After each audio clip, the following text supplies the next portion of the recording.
Well, thank you, Elaine. It's great to be here. Well, there's a lot on my mind, but you know, as you were talking um, about Martin Luther King, it is Martin Luther King Day. And I think it's important for all of us to just stop, even if it's just for 1 or 2 minutes, and think about what he brought to all of us. It made me remember, I'm working on a memoir, and when I was 5 years old, my house burned down. And I remember clearly we had a housekeeper. Her name was Pauline, whom we dearly loved. And my mother were in the kitchen. We had an old oil stove.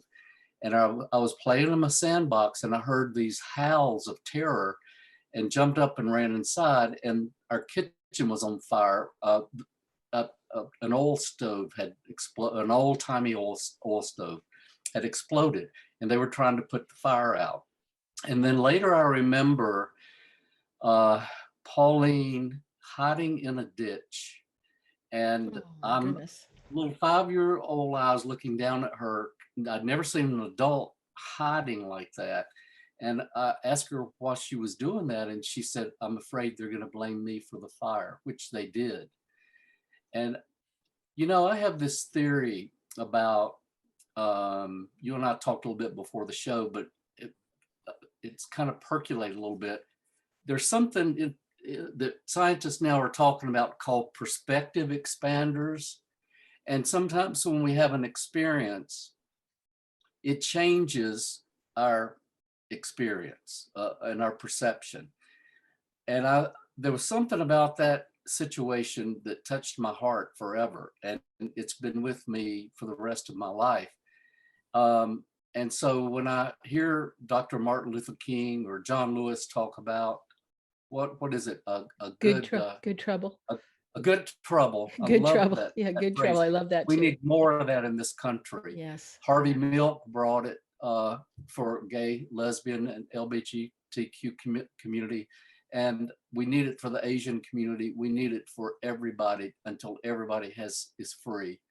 And we still live in an oppressive culture, not only a society, but corporations and how they're treating employees. We're seeing a huge change with something called the Great Resignation.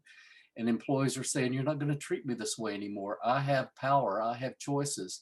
And 4.5 million people quit their jobs this past year in September. And that's continuing. This is good. And Martin Luther King was a perspective expander. He Yeah, he taught a definitely lot. was. Yes, because, you know, prejudice is based on our experience and what we're taught. And that's where hate and prejudice come from. When we have another experience, or we have a leader like him who expands our view like the wide angle lens of a camera, it changes how we feel inside.